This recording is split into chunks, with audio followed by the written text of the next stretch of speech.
Certainly that first reading from Job deserves some commentary, but we don't have much time. So let me look at the gospel reading to find a teaching for the day.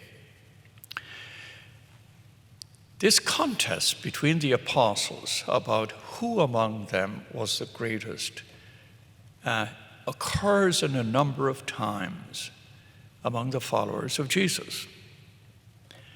So let me look at who is the greatest and how is this to be discerned. Is it self-promotion that makes you the greatest? And what measure do you use to make you the greatest? Occasionally we meet people who think they're messianic. They think they're the greatest, the best ever. They're able to achieve things nobody ever achieved. And they somehow remind us of Narcissus. Narcissus is a person in Greek mythology, and he gets a lot of attention from Ovid, who was a Roman poet just before the time of Christ. And Ovid, in his great work called the Metamorphoses, speaks this way about the stories of Narcissus.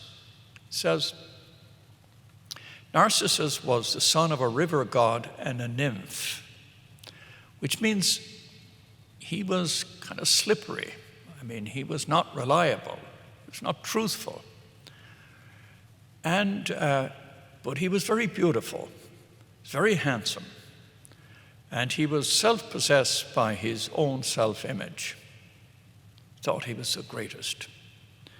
And he wandered around and rejected anyone who made overtures of love. And on one occasion, there was a nymph named Echo, and Echo could only repeat what the other person said.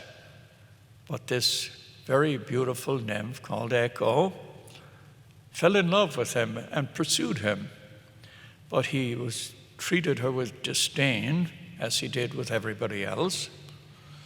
And in due time, Ovid tells us that he went into a garden and he saw in the pool of water, of still water, he saw his own image.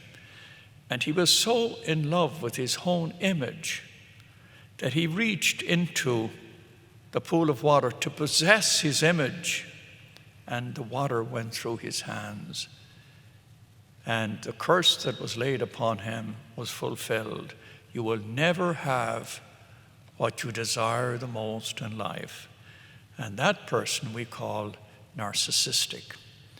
And that comes up here in this gospel, because each one of the followers of Jesus thought he should be first, and he was the greatest.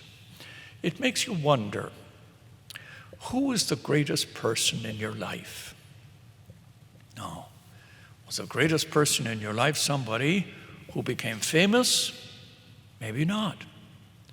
Perhaps somebody who became socially prominent or very successful in business. Is that the greatest person in your life? Probably not. Probably the person who stood with you in your time of crisis, the person who healed you, who consoled you, perhaps the person who understood you. It was the servant person. Could be your grandmother, your grandfather. There's somebody in your life, and you look back and you say, this was the greatest person in my life.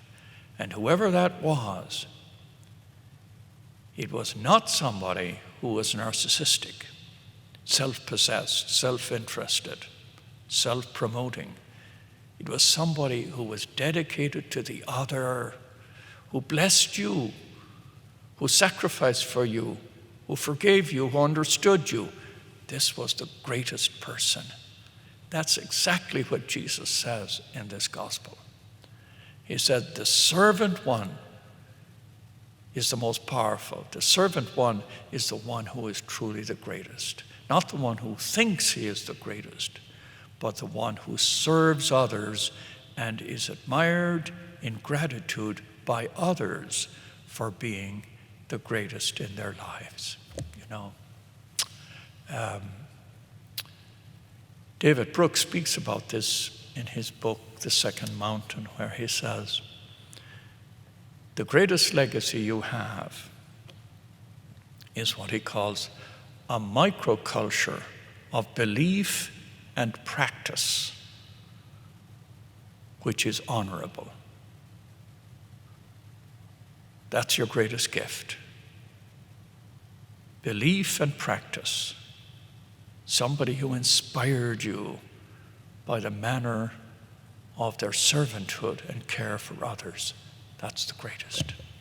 To keep that in mind today.